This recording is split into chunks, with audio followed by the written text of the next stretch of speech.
Good evening. Thank you all for joining. This is going to be the last session for the day.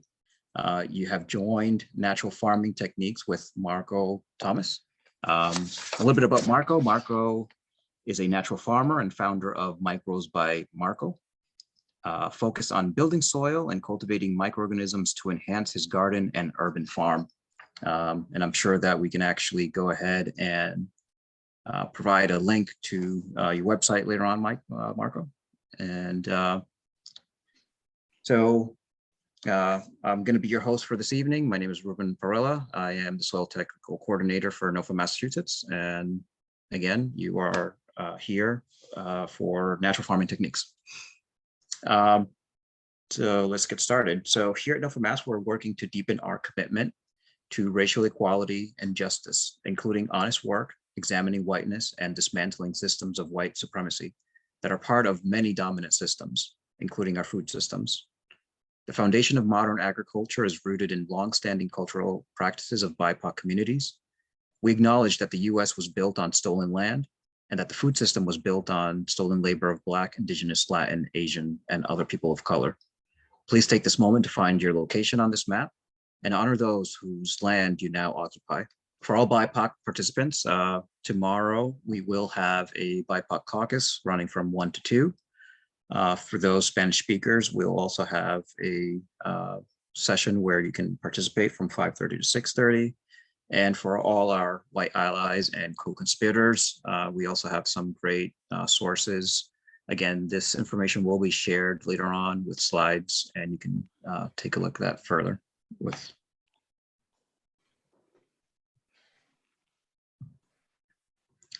Before we commence, a little session etiquette here and information. This account is set to mute participates upon entry.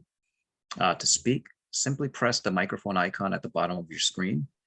Please mute yourself when you are done speaking to avoid background noise interfering with other speakers. We will do this for you as needed as well. Feel free to use the chat feature to comment at any point during the workshop. The host will check the chat periodically during the session, and the presenter will leave plenty of time at the end of this to address any questions in the chat. Please note that this session is being recorded. We also want to take a moment here to display our gold sponsors. Without these sponsors, we wouldn't have this information and this information brought to you as well. So we are very thankful for our gold sponsors and in addition, our silver sponsors as well. It's been a collaborative effort, and we appreciate everyone who has actually helped to get this information to all y'all. We also want to make a point here that we have an online auction going on. There's some great stuff in here. Please check it out. We will also put a link in the chat for you to take advantage of some of these great offers that we're providing. These are also our virtual vendors. Some information you have already received through the program book. Please go check those out. There are special discounted codes too. So go ahead and support those people that are making this all happen. And with further ado, I pass the torch over to Marco. Marco, all yours. All right, thank you, Ruben. I'll go ahead and share my screen. I'd like to thank Ruben, Rafi, and NOFA Mass for putting on this winter conference. And you guys can share my screen, or see my screen now. All right. All right, so let's talk natural farming. In particular, I'd like to talk IMO today. Before I get started, I just want to show you guys a couple of books that I'll be kind of referencing as we go along. When you talk natural farming, for me, this book is very valuable, Jadam, Organic Farming, 2nd edition. I realize it may be reversed, but look for this orange book here. It's a great book. Another great book I'm sure most of our savvy gardeners have is Teaming with Microbes. Classic book, very good. A lot of people that have gotten into Natural Farming and Building Soils have gone by that book, and it's a very good guideline. One more that I like, and this is not a particular author or anything, but get yourself a good field guide to mushrooms, particularly one for your area. I'm on the East Coast. This one's going to have a lot of that kind of the East Coast varieties, and mainly because we're talking natural farming, and what that means is, just to give you just an intro. Natural farming is it takes us back to a time before there were, before chemical fertilizers were invented. This was a time when, if you're going to farm, and if you were a farmer, you had to use the things which were available to you. Um, a lot of times you would look right around your fields, or uh, even grow, I'm sorry, right? Or even just, grow kind of what you needed to make fertilizers, or even using the manure from your animals. It was kind of a whole kind of, as if you think of how we talk permaculture these days. Well, back then you pretty much had to be permaculture. You had to um, use what you had, and you had to prepare for later on down the road, and make sure you had that again when the time was when it was time to use it again. So, natural farming kind of takes you to that mindset. You got to put yourself there. The cool thing is, it's timeless and it's scalable. So, we can use the principles and the techniques of natural farming, even today. And that's what I like to do, and that's what I want to talk about today. My name is Marco Thomas, and I'm a natural farmer. I am by profession, I build high-rise buildings. By addicted, hobby that I really love and just fell in love with, which is gardening and farming. I am a natural farmer, and I've gotten here, somewhat of, it's been a progression. I've tried a lot of different growing techniques, and then I've used, chemical fertilizers in the past, and I've learned, though, that that's not the right way. That's not sustainable, and that's not, the best for our environment. So, just kind of over a progression of time, and like I said, growing different styles and techniques. I always like to grow my veggies. I try to grow as much food as I can. I have a small property in Petersburg, Virginia, which is I consider it an urban natural farm. What it is it's a three quarters. It's a city lot in an old historic part of town. The home on it was built in 1890, and currently that's my wife's business. And then I use all the land as kind of a natural farming place of teaching and learning, and also a place where I can grow some crops, and we can practice these things that we're teaching, and just made it kind of our small piece of land that we can kind of leave our impact, to the earth. And what I mean by that is, more or less, we want to not leave an impact. We want to leave the earth in a way that is better than the way we found it, and more diverse, with plants and wildlife, and as much as we can in that small space. Um, so that's another reason, way I ended up at natural farming. I just wanted a really low cost way to build my soil, create inputs, and grow my plants, which in turn would feed us and our family. Uh, so a big part of natural farming is collection of IMO, indigenous microorganisms. Um, indigenous microorganisms are uh, the soil food web members, which are in the soil, and they make uh, they have these relationships with plants and plant roots, where they give the plants things and the plants give them things, and at the same time, both benefit mutually, or in a symbiotic way. Um, so, you know, uh, when you're looking for IMO, if you look on the screen, this I'm sorry, this kind of white threads, if you ever see that in your soil, or when you're digging in a leaf mold pile, that's mycelium. You know, those are threads of fungi which have, grown to the point that they are now visible, starting, as a tiny spore that's microscopic. And now you can see these fungal threads have been breaking down this stick in the photo, and that's an example of indigenous microorganisms. These are the kinds of things we want to look for in our soil. When I dig down in my soil and I see white like that should be a good sign. Don't ever think that that's a bad sign, because what that is those are just decomposition, fungi and bacteria in there. um, so embrace that, and the way we build, and we want to build that in our soil. We want those tough guys, like when you have like mycelium like this is surviving winter, summer, spring, and fall, whether it's cold or whether it's hot. This mycelium is in the ground working to break down that stick and that organic material. And now once it breaks it down, other members of the soil food web can come in and now eat what it has broken down. Because if you think about it, just a piece of wood, if you take that and just think about it, if you look on a microscopic level, a microbe or a worm or anything in the soil cannot just start chewing this piece of wood and making it nutrient available for your plants.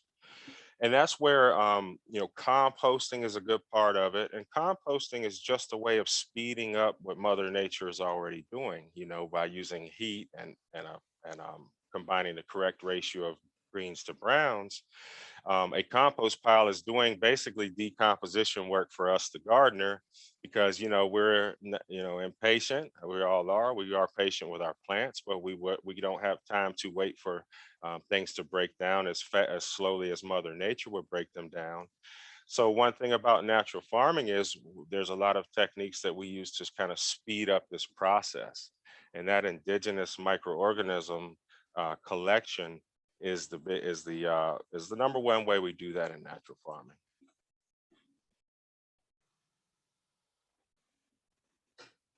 Get a little drink there. And I know this is a lot, guys. So take notes if you can, and just try to remember a little bit about and we'll ask questions at the end, because I really want people to get a basic understanding of the importance of the IMO. And it's actually a great way to get started into natural farming. And we'll talk about the collection of it uh, as we go through here. But so like I said, we're looking for those in our soil. We want to bring those tough microorganisms, those ones that are making the strong collections, the strong connections with trees and other vegetation in the soil, in the forest, in a healthy forest. And now we want to bring those to our garden. A lot of the plants we grow, like a fungal dominant soil. Obviously, all soil has bacteria, and this is not one of those arguments about, well, is bacteria soil better than fungal soil?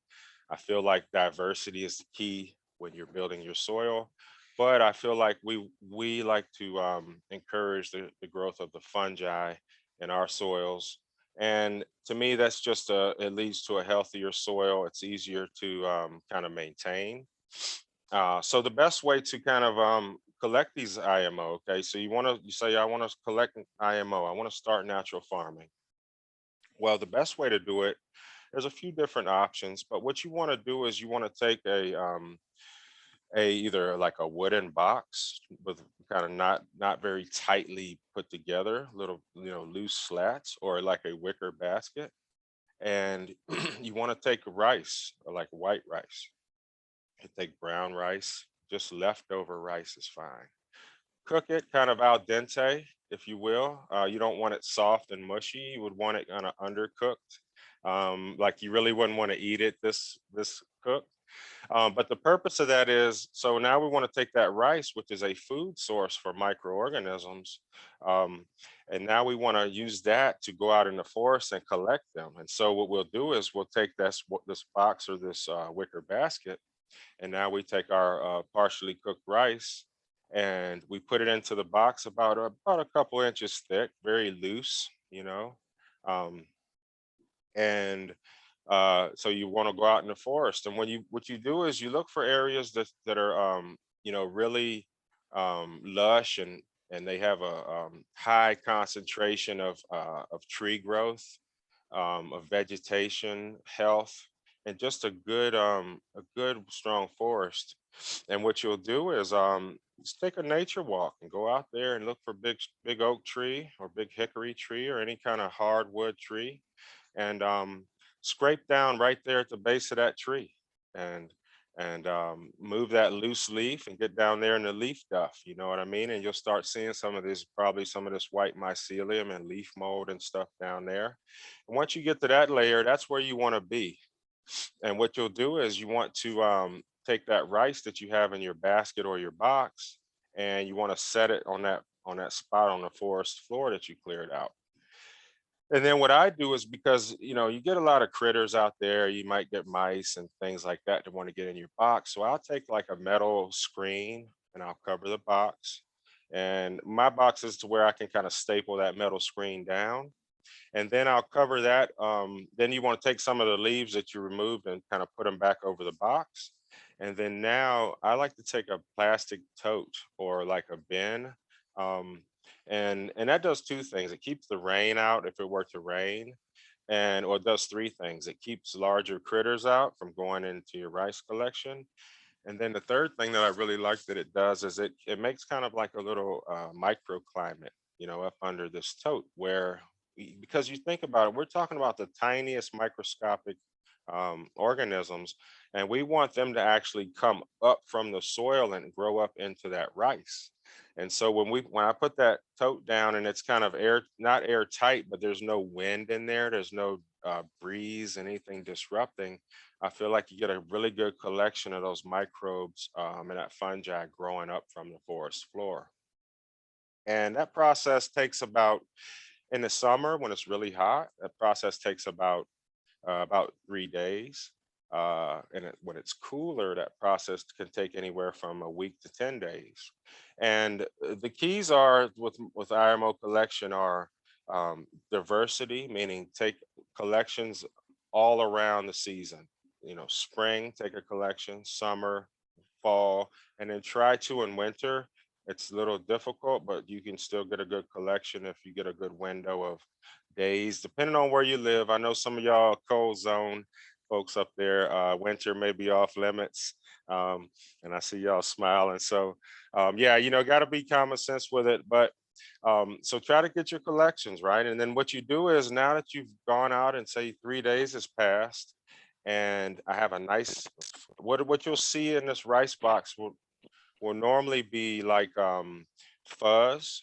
You're looking for like white fuzz. Some people call it Santa Claus beard. Or and what you're looking for is that fungi that came up through there, and your rice will be really fuzzy. It may have little patches of colors in it. There may be a little patch of red, some blues, some greens, some grays. And I'm getting some feedback on somebody, I think. Is that me? Y'all hear that? Y'all good out there? All right. And so when you collect that box, so you come back and you look and you say, wow, I got a collection now. So what do I do with this? Well, the biggest thing is you want to be able to preserve that collection.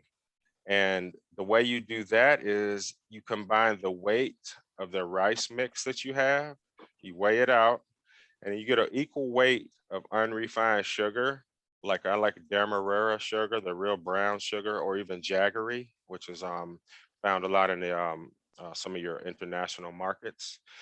So if you got a pound of that rice, then you take a pound of the sugar, you mix them together by hand, knead them together real evenly.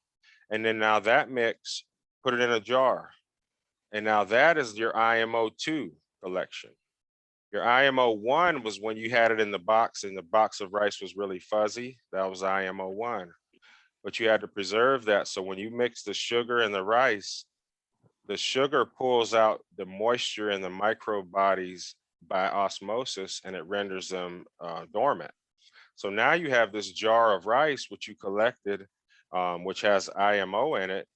And then now you can bring that back to your garden, and you can set that collection on your shelf, and you can use it to water in your soil to start building your populations of soil biology in a very inexpensive way. And you're not really taking anything from the forest. You know what I mean? You're only taking that um, that microbiology that grew up. You know what I mean? So I think it's a very great way to gather up your IMO. Um, so IMO, we talked about IMO 1 and 2. That's the IMO 1 was the box of fuzzy rice. And then you got IMO 2 was after we added with equal weight sugar. Now it's in a dormant state. And now that is just one of many of your IMO collections that you should start collecting. The key to it is, so you've collected one, and what you want to do is when you go, if you take a vacation, if you're away for a few days, if you can, take a collection. If you can't take a collection, then maybe you do go out into the local forest, get a brown paper bag, and maybe grab a handful of nice leaf mold from the forest, maybe with some acorns and some decomposing things in there. Take that back to your home. And then now you can still have that biology and that diversity, without having to do a full rice collection.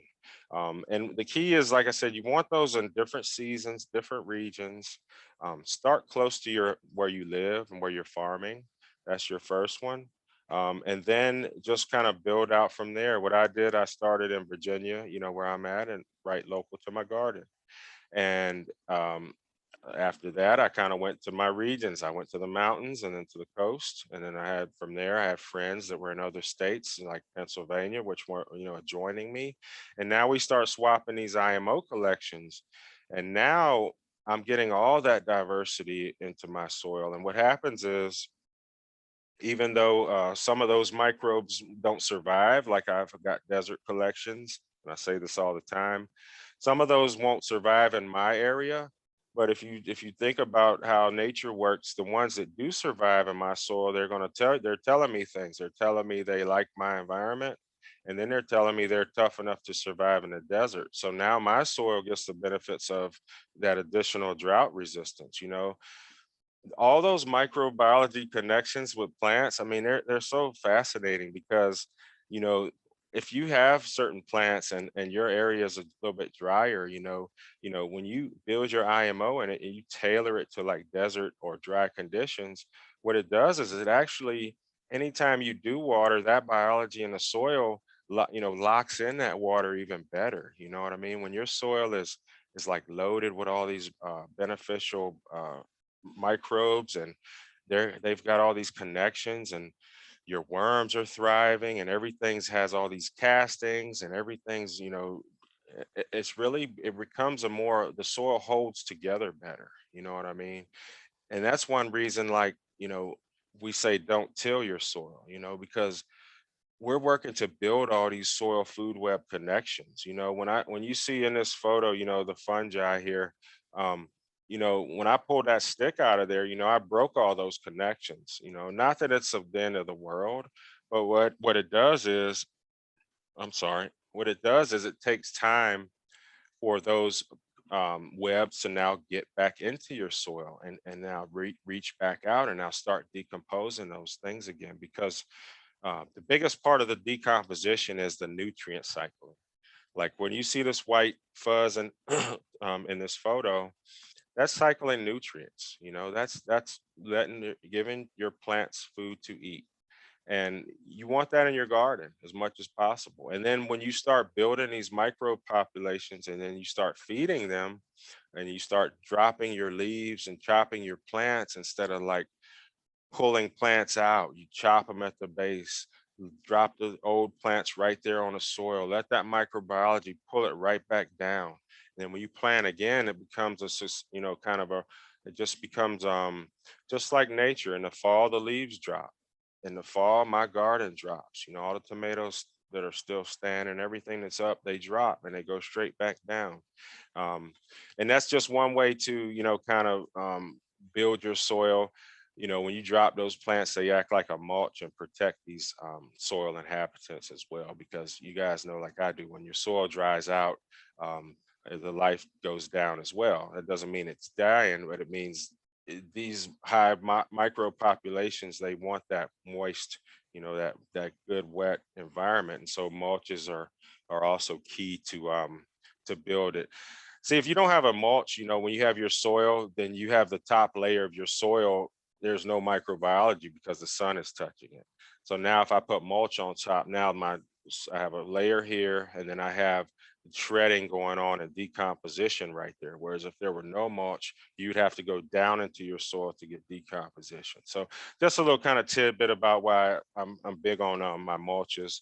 And just while we're talking, things like alfalfa meal, I love it. Find a local farmer that's growing these things without chemicals, without pesticides. If you're building soil, you want to be as pest free and chemical free as possible, because that's the ultimate goal. So starting with the ingredients that are as clean as possible is always going to be key. I don't get too hard into the organic. I do use the word organic because I feel like then that gives me a good starting point of where I know things are. I know they're not like been sprayed with certain things and that kind of thing. But my process, I'm trying to be a beyond what they call organic anyway. Like I want to be as natural and as clean and as close to nature with how I grow, my plants and my food, because studies tell you, we all say it. Everybody's, these are all savvy gardeners here. So we all know that a garden grown, produce is going to have way more nutrients, than that supermarket or that big factory or that big agriculture grown. It's grown with salts and things like that. Your compost tomatoes, they're going to taste better. They're going to be more nutritious. They're going to smell better. And this is the same step. This isn't anything about, keep composting. This is just another step. If you're an organic farmer, if you love everything clean and from the earth, natural farming has things that you can just add to your tool belt, and now I think the IMO collection, even if you just take the IMO and add it to finished compost, that's just bringing in some of that forest into your compost and your soil. And it's definitely going to be a benefit. It's going to be, adding that diversity, and I'm talking fast, guys, and I know they're going to have this for replay. So I just want to get a lot of info out there and hopefully get some things sparked in some people's minds. Let me take a quick break.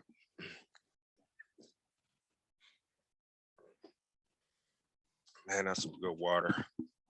There's nothing like good water. All right, so let's see. So we talked about how to collect it with the rice. Some other grains you can use are sorghum. Some people grow their own sorghum. Now, kind of grow your own grain. Now you're collecting. Now you're taking it a step farther. Now you're not just getting rice. You're growing your own grain, taking that grain, go collect the IMO, which the grain has already got IMO on it because you grew it. So now we're kind of multiplying what we're doing. We're kind of even, doubling our benefits. So yeah, grow a small patch of sorghum. If you get enough to make a pot of sorghum, you could either eat it or you can use that for your collection. Kind of talked about where to collect. Like I said, look for healthy forests, diversity of locations is key. And then from there, we went IMO 2, and IMO goes many steps. IMO 5 is where I go with it. And I can kind of briefly kind of take y'all through that process as well, because what we did was, now we have that one rice collection in our jar that we did. Well, when we make an IMO pile, now we're going to take kind of more of our everybody's knowledge of kind of the way compost works, and we're going to make a pile, which is we're going to multiply these microorganisms we got from the forest. And this is kind of where it really gets fun. This is, to me, and there's more branches about what we're talking about, guys. We're only talking about the indigenous microorganisms. There's also like inputs, like we got to make inputs to feed all these microbes we're building. There's also really cheap fertilizers. Just not to get off track, but I got to give you this little nugget. Jadam liquid fertilizer. Jadam are these guys I mentioned earlier.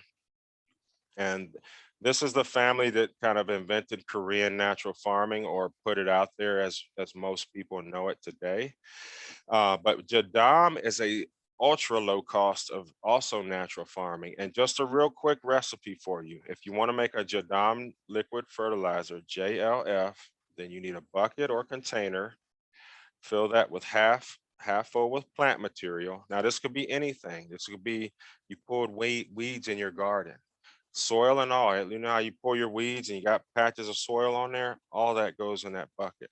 So fill a container half full of plant, and it can, I know I'm leaving y'all on edge. Y'all are wanting me to tell the rest, but you can be half full of that weeds. Hold on, bear with me.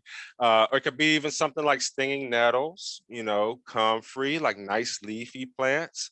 Could be, oh, had some rotten cabbage, had this, had that. Could be a combination of different things. So you take half a container, plant material, and then fill the rest with water.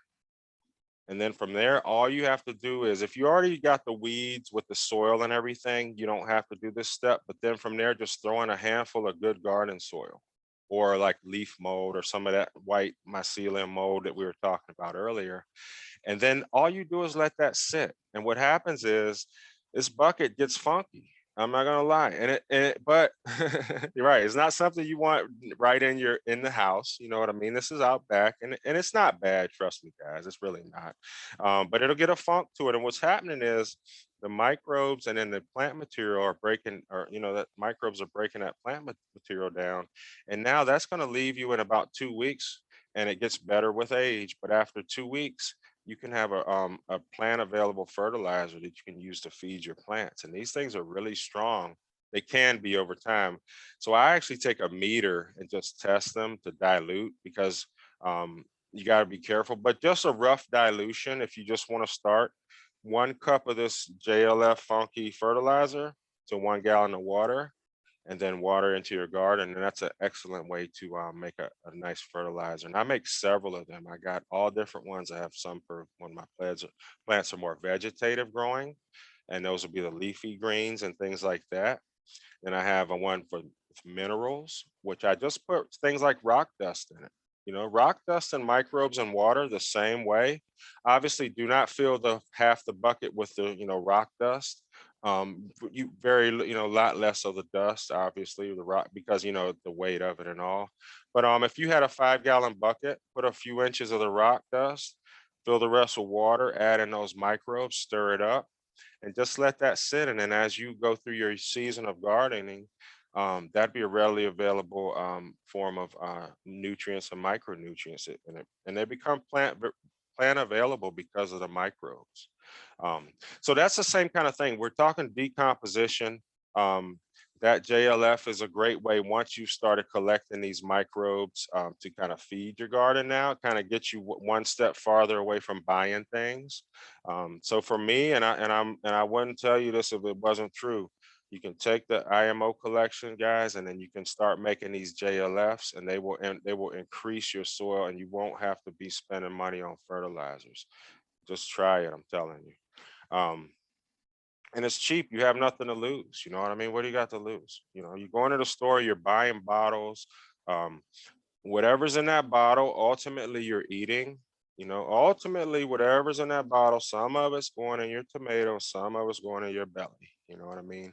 When you make these natural inputs, it's all plants. So, it's a win-win. You're feeding plants with plants. A lot of the inputs that we make are edible, like I eat them for myself, like things like fermented plant juice. A lot of people hear that FPJ or FFJ, fermented fruit juice. And I'll drop a couple quick recipes of those for guys because I see some of y'all writing, but FPJ, fermented plant juice. And it's really easy. You take plant material, and you can take like comfrey leaves, some stinging nettle leaves. You can take, look for leafy, kind of really rich in nutrient plants. You guys know comfrey and certain things are dynamic accumulators, meaning they mine minerals from the earth.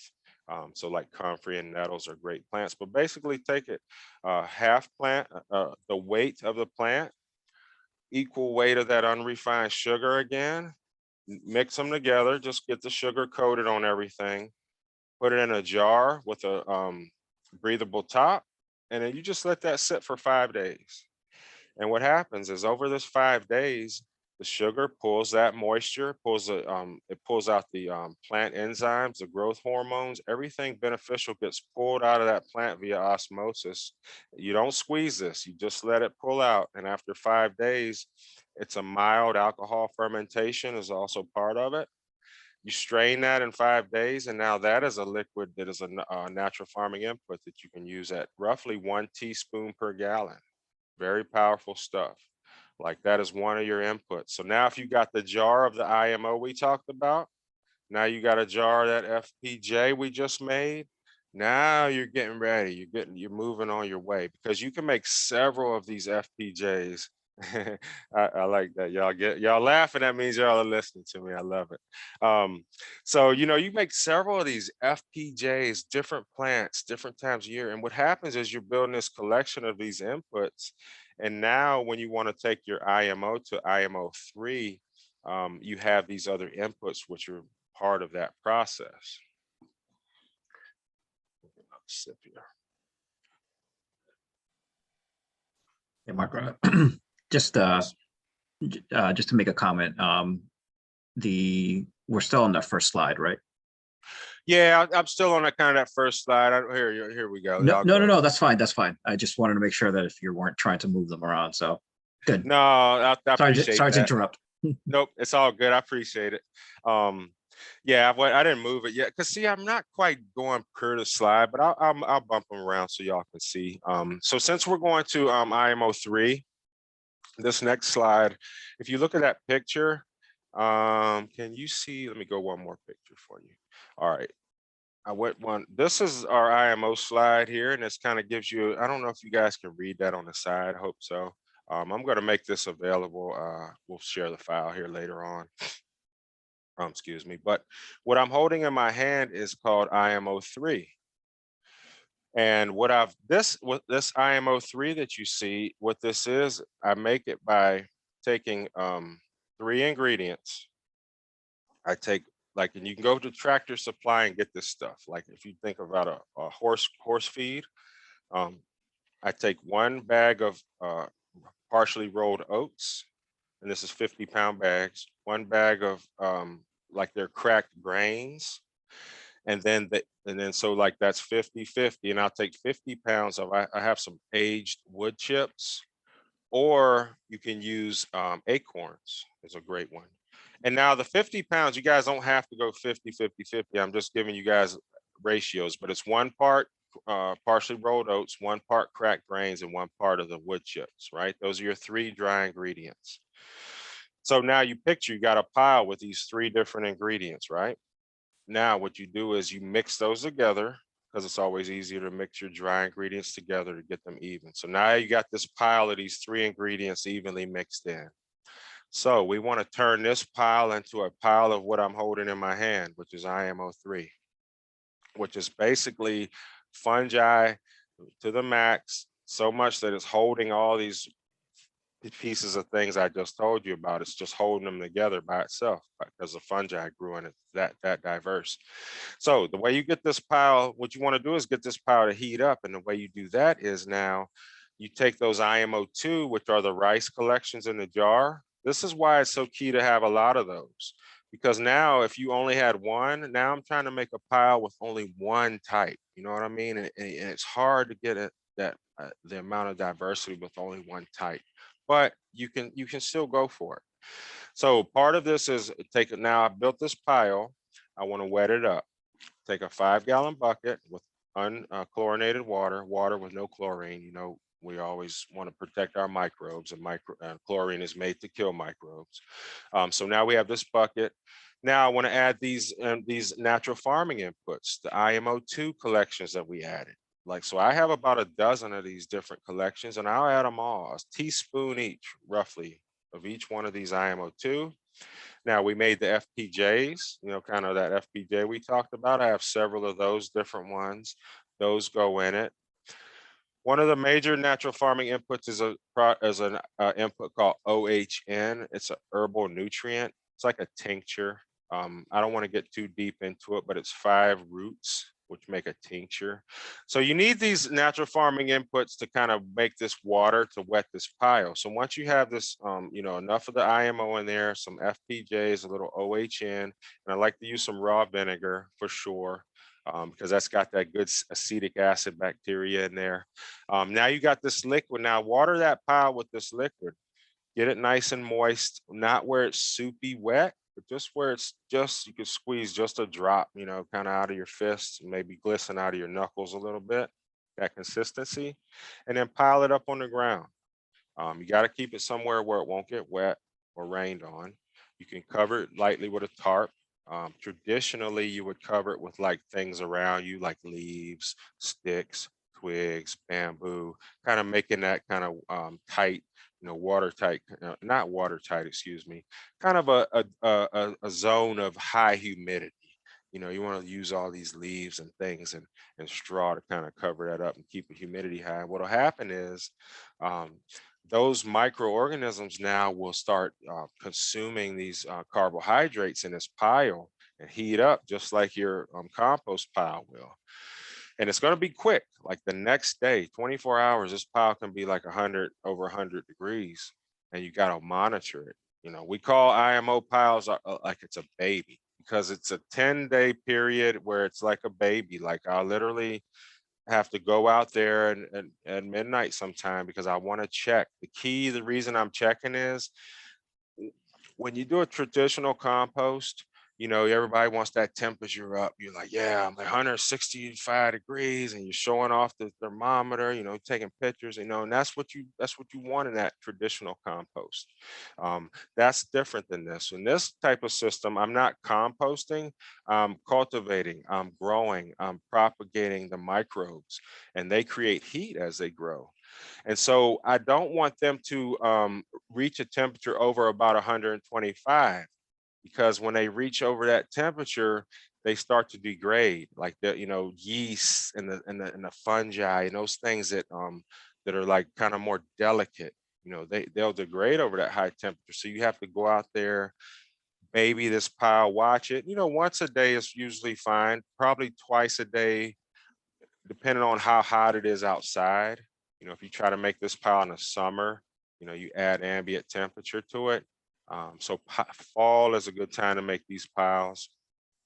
And what'll happen is over the course of about 10 days, roughly 14 at the most, this pile will end up kind of looking like this. It'll heat up, you'll turn it, it'll heat up again, you'll turn it, and it'll slowly start cooling itself down, and you'll end up with a nice pile. And this actually is an IMO 4 that I'm holding, which is one step past the IMO 3, but very similar in process. So now, once you get a chance, if you can make that IMO pile, this kind of is how it looks when I unwrap it or pull the tarp back. It's just like a mountain of white, mycelium and beneficial fungi in there. And what that does is that's a very great inoculant for my gardens now. Now at the end of the growing season, when my plants have depleted my soil somewhat, we harvested all those big veggies and tomatoes, and they sucked all those nutrients out of the soil. Adding things like this IMO replenishes the microbiology in our soil, and then when we water in those natural farming inputs as well, we start building our soil and just creating a place of just a really, man, I look at my soil like it's a whole nother world down there. I spend probably as much time in kind of looking at my soil as I do the plants, and because I know that when I have that balanced soil, when I have that life in my soil, I know it's gonna be healthier. It's gonna give me a more quality plant. It's gonna give me better nutrients out of that same plant. You know what I mean? And overall, it's just gonna be just going to be better for everything. You know what I mean? Better soil is going to hold more moisture. It's going to prevent runoff. It's going to actually, the water that runs through a healthy soil now that runs down into a water table, I'm hoping that, it's pulling that microbiology down deep, you know what I mean? And just helping it, helping the soil overall, and these are just ways that we as farmers, even on our small plot of land, you know what I mean? Maybe it's a backyard, maybe it's just a few raised beds, whatever it is, you can do these practices here and you can get yourself, free of having to buy things. I know a lot of people like, you like going to the store and buying fertilizer in the spring and you're ready to go and you're all set, but we really want to get away from that. We want to make more of these things. We want, um, it just gives you more money to do other things in gardening. Like the money I save, I don't spend anything on inputs, but I have all the gadgets. I love all the gadgets. I have really nice, fun toys and the sprayers and things that make my life easier. Um, and it just helps because doing these things, it makes it so cheap for me that anything I'm able to ever sell, it's always a profit. You know what I mean? You see me, Barbara. I see you with the double thumbs up. If you can sell even a tomato now, I don't have that cost associated with it. And those Jadam liquid fertilizers are key. A lot of people, I'll tell them, go ahead and get you three, 50-gallon barrels if you find them, like the blue plastic ones. Um, kind of like you see in the background here. That's kind of some of my barrel collection back there. But those just sit back there. I leave the lids on them and the lids are just loose. So, mosquitoes aren't just going in there and stuff, but they're just a source of, fertilizer. You know what I mean? Um, growing plants like aloe. I have a whole family of aloes. I love my aloe. I collect different ones from, that I can find from different areas. I didn't realize, we always hear aloe vera. There's aloe ferox. There's aloe arbensis. There's so many different aloes. And just like I'm always talking about diversity, the aloe is a wonderful plant. It can be used fresh. Yeah, I can take that and I'll fillet it, take just a clear gel right there, throw it into my Vitamix or whatever, and then that can just water right into your garden or foliar spray right in onto your leaves.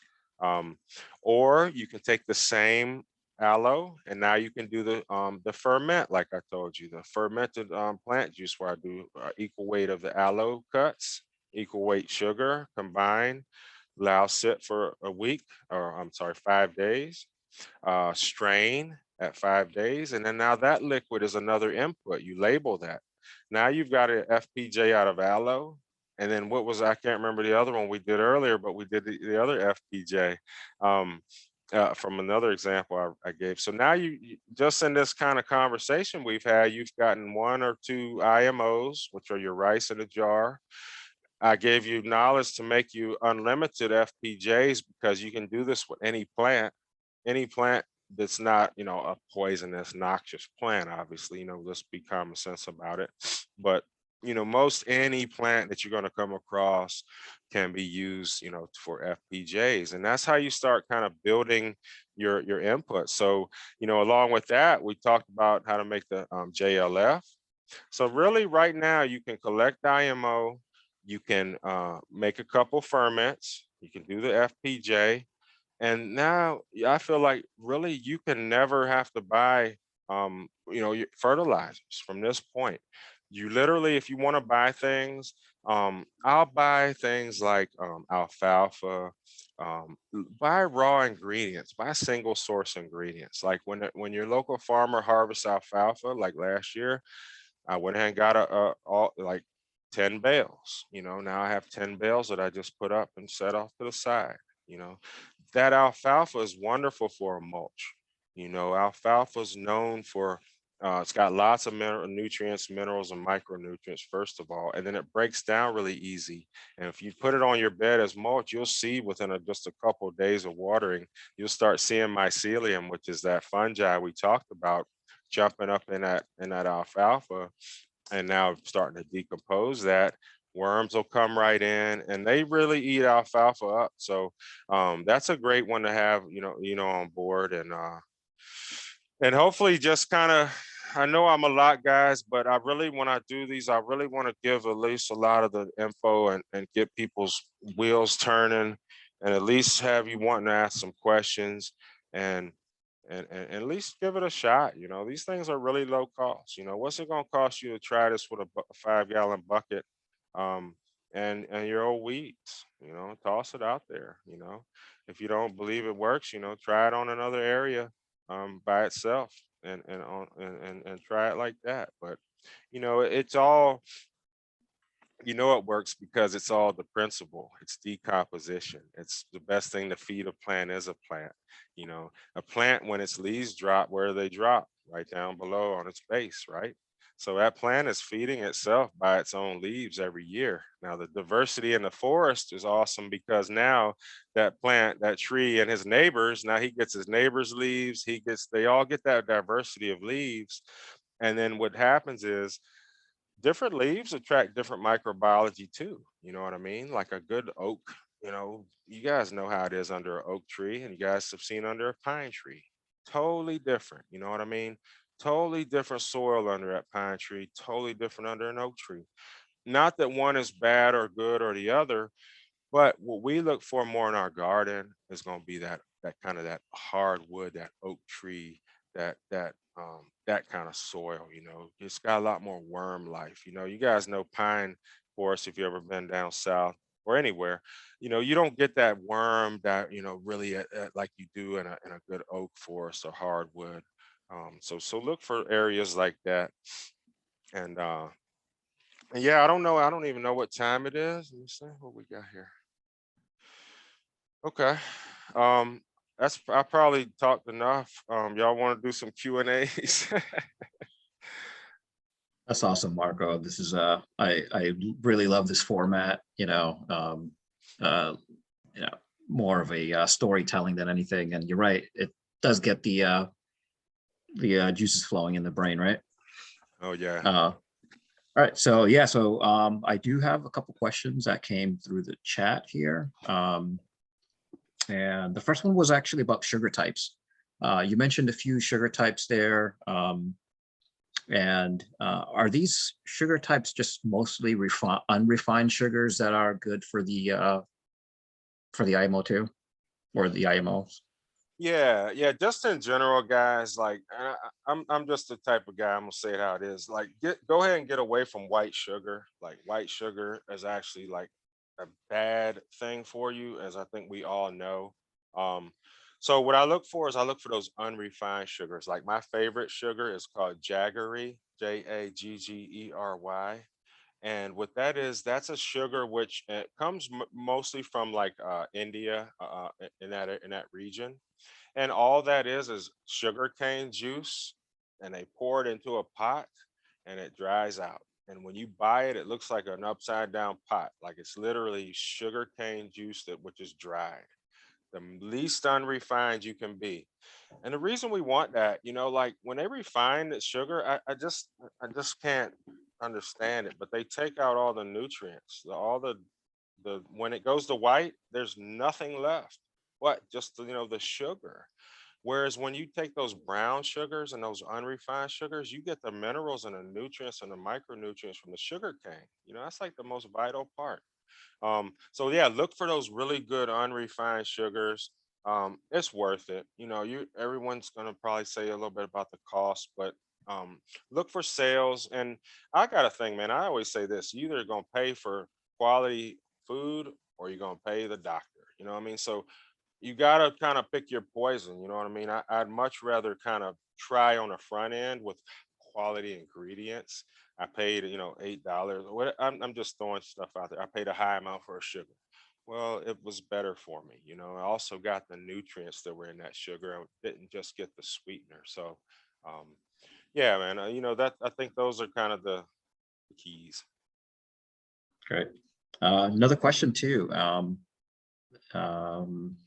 can you add IMO1 and IMO2 to soil/compost? And then what is the benefit of one over the other?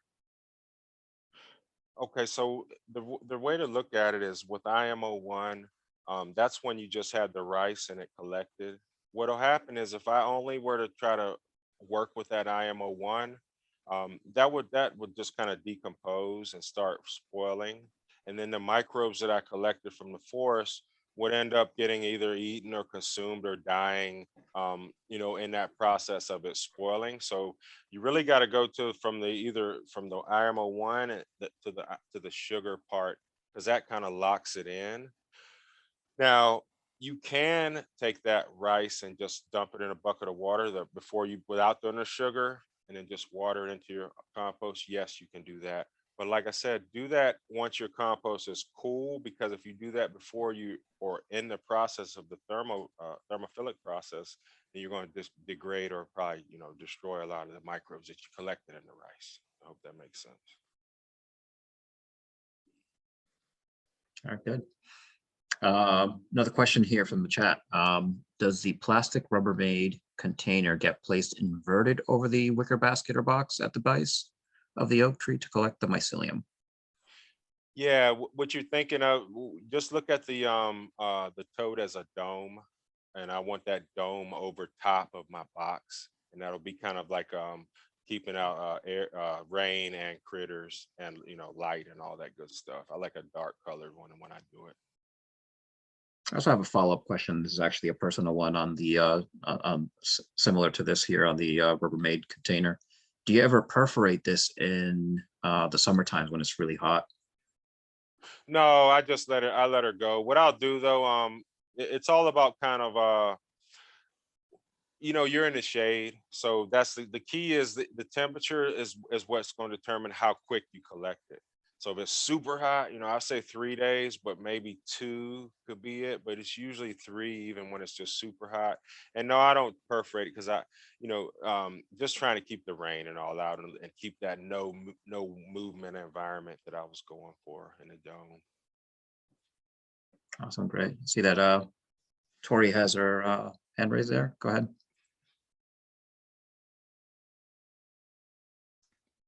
Hi, I have Hey. two questions. When you were making the the jadam, I don't know how to say that, liquid fertilizer, and you put it in the bucket and stuff, you put a lid on it, right? Or no? Yeah, just loose lid. Just keep it like kind of lay it on top, lay loose. Okay, perfect. And then when you were talking about the IMO3 and you were talking about mixing with the liquid, can you go over the liquids again? I know you mentioned vinegar, but I didn't get to write down the other ones. Okay, yeah. So in general, it would be a couple of the FPJ, and then FFJ, which is the fruit version. Same process, fruit, sugar equal, and then the 5-day. And then OHN, which is that herbal tincture, which is important in natural farming. And then there's a couple others like I said, a raw vinegar. Like I make my own vinegars, but you can use a brown rice vinegar or a like an apple cider. It's fine. But I like to make my own vinegars. So you want to use the IMO in the rice, FPJ, FFJ, the OHN, and then a vinegar. It's kind of your base on water. But the more you get, like I water in probably almost 20 different things when I make a pile because I have them. Those are kind of the base to get going. Okay, thank you. You're welcome. And you guys, you can also follow me on Instagram. A lot of these things I have like hundreds of videos and stuff. Marco_is_growing. I should have put that on my name here. But yeah, I do a lot of sharing there. And if you just reach out to me, if you got questions and stuff, I'll help you. I try to answer every question I can. But start off, there's some good how-tos get started. Like if you look at my to the IGTV's how-to, and there's some very good detailed videos that kind of take you right through kind of the same things I talked about, but it makes it a little easier with the video, I feel, folks. Thank you, Marco. I see that Luis actually has his hand raised. Go ahead, Luis. Thank you, Marco. I don't have Instagram, so I would like to, if you can share your email. And I posted a little lines there on the chat where we are a small indoor cannabis farm to be open in Malden, and we are looking to mix our super compost or living compost, and so we are reaching out to a network of NOFA to see if we can find a partner where we can mix our soil and then bring that soil indoors later on. So we don't, in order to avoid all of those fertigations later on, we wanna have a soil that has all the nutrients already there, and then we can, on the flowering stage, we can add all the sugars and potash and all of those needed. But you know, we are reaching out for anyone who would like to help us out to produce organic cannabis in the future. So any readings that I can have access to, or you know, I think I'm gonna open an Instagram just to have access to your videos. But you know, that would be very helpful to have. Yeah, well, you know, Luis, yeah, great question, and that's definitely doable. That is exactly the everything I'm telling you here. I use that for every plant, so it's wonderful. You can have the cleanest tomato, you can have the cleanest cannabis. It's all encompassing. It's scalable. From a small home, you make one bucket of 5 of JLF. From a large facility, now you have larger drums. You know what I mean? So all these things are very scalable. There's some other friends I know that are doing commercial facilities. So you should start an Instagram just for the wealth of knowledge and starting points on a lot of these things. And I can definitely share my email too with Ruben, and maybe they can tag it to the replay or something. But I'd like to help you out, brother. I definitely like to try to help people as much as I can, and that's definitely doable. Please do. Yeah, Luis, I actually copied your email address, so I'll go ahead and follow up with you after this as well and provide that information. Thank you, Ruben. You got it. All right. Barbara, what is your Instagram? Okay. My Instagram is Marco, MARCO _ is _ growing. Marco is growing. And it should pop up. Yes. All right. Tori, please go ahead. Have you ever had issues when you went and put out the boxes in like a forest? Have you ever had issues with, I don't know, people messing with it or saying, or like, I don't know, I'm like, is it legal? I don't know, something like that. No, yes, it is. It is. And a lot of people, because you know, some people don't have access to their own land, and I get it. You know, if you have to go on like public lands, how do you do it? What I do, man, I tell people, look for kind of a green tote, you know, kind of be camouflage with it. What you're doing is not illegal. The problem you got is think about yourself if you were a 8-year-old kid and you stumble upon this. Well, first thing you're probably gonna do is kick it, you know. You know, so you know the whole key is try to just kind of find that area that's kind of secluded. And yeah, people have even put notes on them before, like, hey guys, this is an experiment, you know, and kind of say this is what it is, because and yeah, give it a shot. And the cool thing is hopefully you don't, you know, get your tote stolen or something, but you know, most of this is low cost, you know, so even if it just kicked it, hopefully your box and stuff is still there, and you kind of start over with a new thing of rice, you know. So Okay. Yeah, I was thinking like you could just write a note saying this is an experiment. Um, and then also, could you like briefly expand on, you mentioned that you had collection from the desert and then it created a drought resistant, I don't know, plant or something? yeah, uh-huh. That's crazy to me. Can you expand on that? Okay, well, so now think about it. It's not necessarily, all right, so here's how it works. So what he's got out there, so his IMO where he's got things growing and it's the desert, right? That IMO is tough. That IMO is used to drying out and it's used to still staying alive. And then when it does rain, it's used to bouncing back and it's still making those connections with your plants. So what I'm saying by that is when you take diverse collections like that, and I bring that to my soil, what I'm saying is I get a little bit more of that drought resistance built into my soil, meaning that now the microbes where they're attaching to my plants, I should get a little bit of that benefit as well, you know, where just like out in the desert, they're tough, they're able to handle that. And we all know kind of a lot of what helps plants kind of make it through tough times is that microbe relationship where you got mycorrhizal fungi which are attached to the roots, and it's just going to give a little bit more diversity. And I feel like it's not necessarily going to change the plant and make the plant like some super plant that can handle that, but what it'll do is it'll lean your, if your needle is here, it'll lean your needle a little bit more to being a little bit more drought, you know, resistant. And it's just a way for us as a gardener to just do every little thing, you know, kind of to just help, you know, push and get the most we can out of our garden. Cool. Super cool. Thank you. Yeah, you're welcome. And yeah, that was kind of tough because a lot of times, you know, we're taking these collections and the problem he had out there was so dry that like nothing was growing up. Like it was like the rice was literally drying out in the box. So I, you know, first thing I said was, well, let's try after it rains. You know, well, it never rains out here.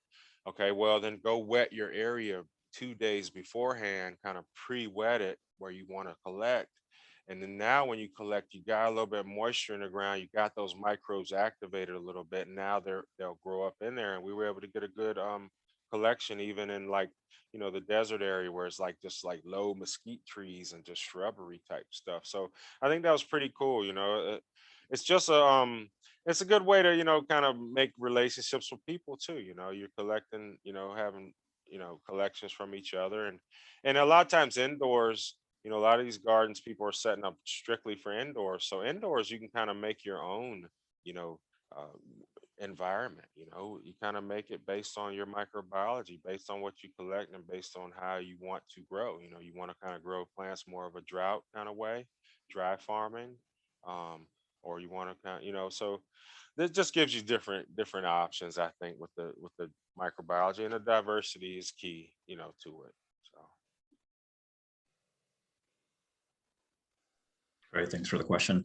All right, so we have another question here from Robin. It says, if there is time, can you quickly take us through IMO 4 and 5 as well? yeah, that's actually probably easier because IMO 3, like we said, we had those three main ingredients. We watered in, you know, went through that 7 to 10 day process, pile cooled down. Now we're left with this pile. That's our IMO 3. So we want to go to IMO 4. All IMO 4 is, I want to take that volume of that pile and I'm gonna double it. And by doing that, I'm gonna take that IMO 3 that's done, equal part of my garden soil slash that compost soil that we all should have as a gardener piled up somewhere where whenever we need a wheelbarrow of soil, take that. Now you want to combine those two and then water in again, water those IMO2s again, water those natural farming inputs again to get that pile back wet. And then now we're going to cook it again. And by cooking, that same process of heating and cooling. This time, now that there's soil in it, it doesn't heat up as fast and as aggressively. So the IMO4 is like a baby that's a little bit you know, older baby that doesn't need quite as much tending to. And an IMO4 may only need turned 3 or 4 times within about 10 days max. It'll also cool down. And now you have that IMO4, which is you basically just a big old pile of inoculated soil now, right? Because think about it. We took all those microorganisms and now we've multiplied them and now we put them in that IMO3, doubled it in the IMO4, plus added all the indigenous that was in that pile of soil that you got laying over that every gardener should have in their backyard. So now that's IMO4. again, another way to freshen up your beds, inoculate your soil at the end of a grow or during your grow, inoculate teas, anything you want to try to get some inoculation in with microbiology. And then IMO 5 is we've taken that IMO 4 pile we got, and we want to add a fertilizer concept to it. And a lot of traditionally, it would be that pile of IMO 4 and an equal pile of manure or something that a farmer may have if he had animals. I don't have animals. I wanted to find a different way from the animals because land animals have E. coli, and I don't have animals. If I did have animals and I had manure, I would let the manure sit for probably a year before I used it. That's a whole different topic. But I wanted a way to get around the manure aspect. So I wanted to bring in this fertilizer. So what I did was, like we talked about earlier, the JLF bucket, half plant, half fill the rest with water, gets funky. I made my own manure, quote unquote, out of comfrey leaves. So I took the comfrey leaves, water, microbiology, let it get funky, broken down to where you could put a pitchfork in it and pretty much look like crap. So now that's my fertilizer aspect. So I kind of made my own fertilizer. So now I take that, combine it with that IMO 4 pile. Again, this time I did, because I used the JLF, I did not pour in the natural farming inputs. The JLF had enough microbiology to heat this up. And then now this was another heat up process and cool down. And then now I have an IMO, and that's where I stop is IMO 5, which is basically it's a supercharged, kind of super inoculated soil. You know, you could just think about the process. Think about how good that IMO 5, must be. It's all natural, no chemicals, all that microbiology, comfrey, all the minerals, that turns into, you start making gold for yourself. You know what I mean? And what happens is your soil just gets so good and you become better as a gardener. Your crops show for it. You get better, they grow better, you get better, everything grows better. And you just, that's when you see those people and you're like, damn, that guy knows, or that lady knows her stuff. It's because it's a progression of building your soil, growing the plants, adding the microbes, adding the inputs, and that's how you start to really become, I think, a great gardener. Natural farming, it doesn't get any better than that, guys. Y'all can tell I'm bought into it. And I've tried a lot of ways. I've tried growing a lot of ways over years, and there's nothing like this. It's just very forgiving, and it's a very gratifying way of farming. And if you're already an organic farmer, stay organic. Add some of these things in. These are organic just as well, so. That's awesome. Thank you. Anyone else? What's the chat over here talking about? Okay, I got you, Luis. Yep. So I actually have a question of my own. And this is actually, I want people to go check out your Instagram page, but I noticed that you were in Mass not too long ago collecting seawater. Can you actually elaborate on that a little? Yeah, man. Oh, damn. I loved it up there, guys. Just got to talk about that for a second. My wife lived up there. We're from Virginia, Richmond, Virginia. My wife actually, in her 20s, was able to move to Boston area. Her uncle had a restaurant there, so she spent a real, impressionable part of her, life up there. And so we've been together 18 years, and she's been wanting me to get me to Boston forever. Finally, I make the trip up there, guys, and it was totally different than anything I ever thought. I like, you kind of see the Patriots fans on TV and you think that's how Boston is, but like, it's so cool, man. And as you guys know, so it's really wonderful. We took a drive along the coast, which was like, oh man, so amazing. Like those little towns, like I think it's Ipswich was one. And I think that might be where we stopped, but I saw the water, man, and I just said, it looks so crisp and clear. And So I took that opportunity to collect seawater. Seawater is a very important part of natural farming. You don't realize it, but seawater it has pretty much all the micronutrients that any plant would need to grow. You know, seawater in a diluted form is wonderful for your plants. You know, so what I did was I went out and I had a water bottle, took off my shoes, and I weighed it out, and it was so cool. You could see like Boston, you could see the city across the, looking back, so it was pretty awesome, man. So I took a little seawater collection, slid that on the airplane and came on back. And like I said, nutrients, micronutrients and seawater.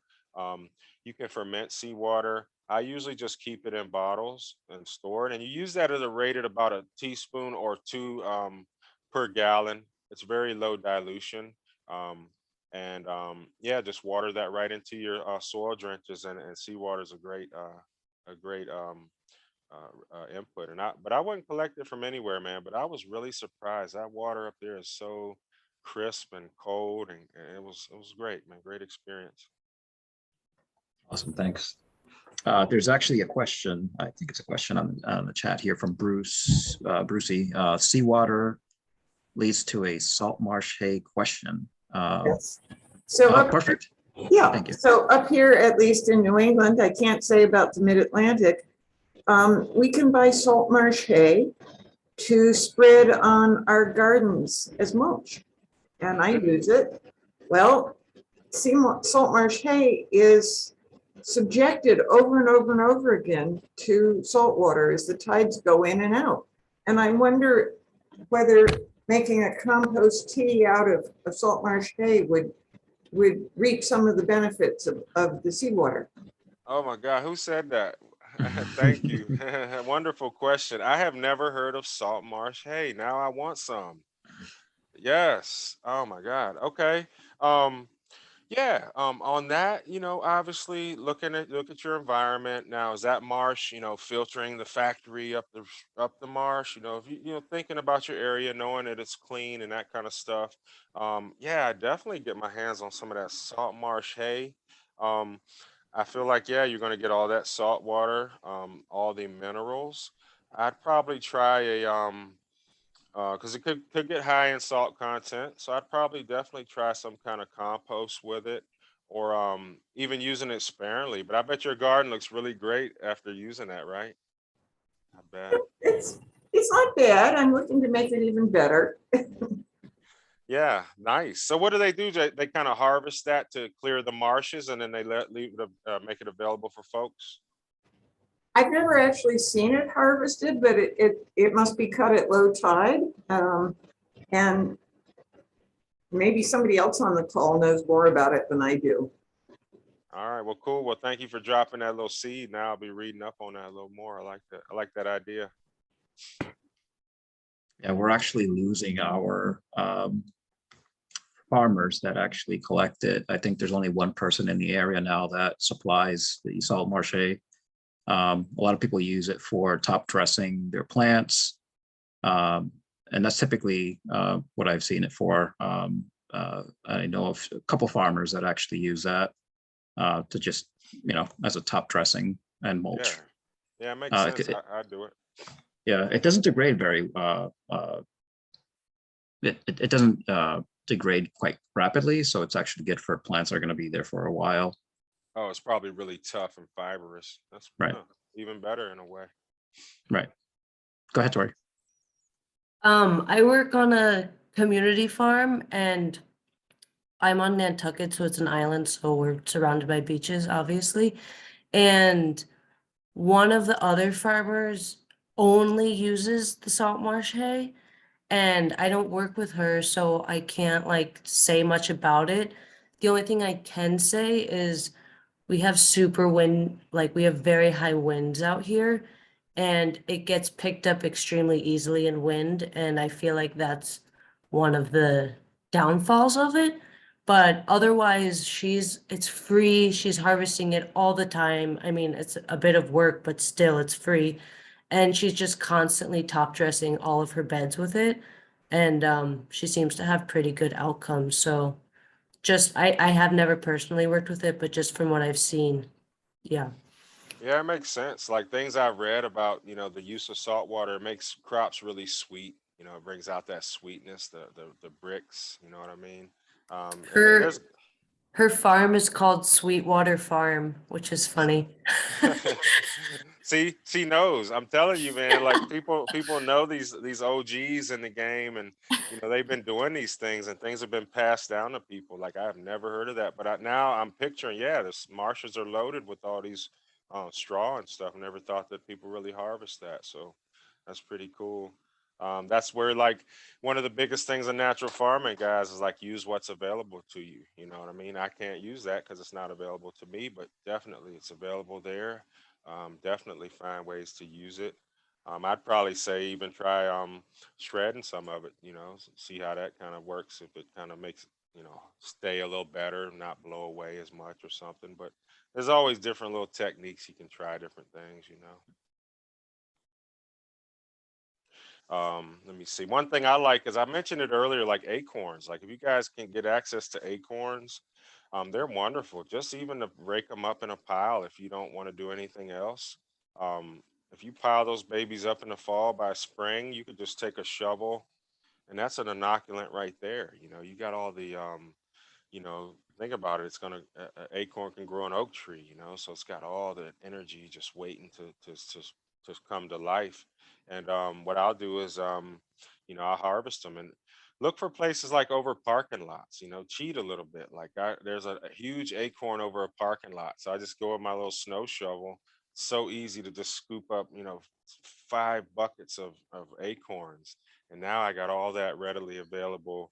Um, you know, energy and the microbiology that's all on those acorns and all. It's just a win-win input. Acorns, looking for things that are available to you. You guys all know, the tree cutting guys that bring the chips and try to get leaves when people bag them up. If you can, just spread your leaves out. Little things like that, man. Those are all just kind of natural farming mindsets, and I think a lot of us all already do that if we're conscious farmers and thinking organically and stuff like that.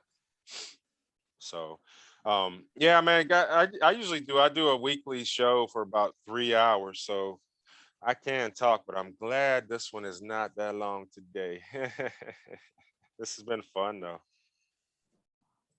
It's been great, great content and great questions too.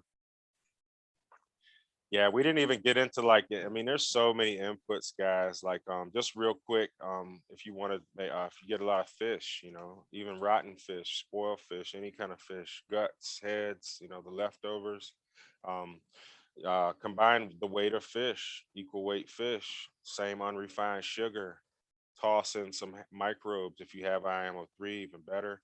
If you don't, toss in some soil, some garden soil. Combine those, loosely cover. That's called fish amino acid. That input takes about a year. First couple weeks is rough. It does get a little smell. I'm not gonna lie. After that, though, the microbes really kick in and it really transforms it and starts turning it into more of like a soy sauce kind of smell, a fish sauce, which is all it really is. Um, it's a wonderful input, high in nitrogen, plant available. Like if you have a yellow plant today, literally I can water FAA and tomorrow or definitely by the day after, it's going to be green. Like it's very strong, powerful input. Um, just jump in, there's natural farming. There's a lot of inputs. It can be a rabbit hole. Look for good people to follow. Um, and that's the key, start with IMO, then work your way on up to your inputs. Some of these inputs, you may not think about them right now, but when next time you get some fruit in the fridge that's spoiled, or you bought a bunch of apples or something, you let them go bad, try some of these FFJs or PJs with them, and that'll be a nice way to harvest something out of that fruit that you didn't want to waste, and then the leftovers you can make a vinegar from them. So see, we haven't even scratched on a lot of this stuff, guys. Like, I mean, the inputs is where it really gets fun. So yeah, just you know, I love these. I can see that a lot of you guys are really getting it. And I appreciate that and the great questions. But just check me out on Instagram if you want to get a little deeper with it. Um, Folks that are on here, definitely please reach out to me, Tori, Barbara, the ones I can see, and Luis. You guys hit me up, say, hey, I saw you on NOFA Mass, and that way, because I want to make those connections. You know, it's hard. I got a lot of people that follow me and stuff. But when I see you, you know, I just talked to you, Tori. I just talked to, you know, Barb. I'm talking to Ruben. You know, I want to really make those connections. So just hit me up so I know that it's you, and then I can make sure I follow everybody. Appreciate that, Marco. Yeah. Barbara, Give you have a me your question? email. Yes, we'll do, Liz. I have a question. Can you treat, so say that you get some fungus under a tree and you make the inoculant and the tree isn't well, can you treat it with its own biome? Do you know what I mean? Yeah. That's a great question. But let's think about it a little bit more broad. So if you got a tree that's not doing so well, then let's go to the trees that are doing wonderful and collect. And now let's bring that wonderful back to the tree that's not doing so well. Because we wouldn't want to collect under the tree that's not doing so well, because you may just pick up some of, okay, it's not doing well. Now you collected the reason why. So you don't want to kind of propagate that, if that makes sense. But you could collect a local tree, a close tree that was. Yes, 100%. That, yeah, right. Even one, if this tree right here is not doing well, you can go one tree over. And if it's doing well there, yeah, then bring back right there. Exactly. That's a great way to look at it. All right, thank you. So we're coming to the end of the workshop here, and I do want to be mindful of the time. Before we go, however, we do have some links that we want to drop here into the chat. One is going to be the evaluation. That's going to be so you guys can actually say how awesome Marco was, because Marco, we definitely have to have you back to do another one of these. You know, there's, like I said, there's so much information that it would be wonderful to have you back on another talk here. There's also going to be some links into our vendor marketplace, the auction that we talked about earlier, and other sessions that are currently running. This is the last one for today. However, there's a couple more things going on tomorrow. So hopefully I can see you guys tomorrow. The keynote will be tomorrow. I hope to see you all there. And again, thank you very, very much, Marco. Thank you, people at NOFA here, for making this happen, and obviously everyone who participated and the wonderful questions. Yes, thank you. Thank you guys for hanging in there. Hopefully you got some good info, and yeah, definitely. Let's get we can go deeper into some inputs or whatever people want, man. You guys drop it in the comments. See if we can do it again. Thank you all again.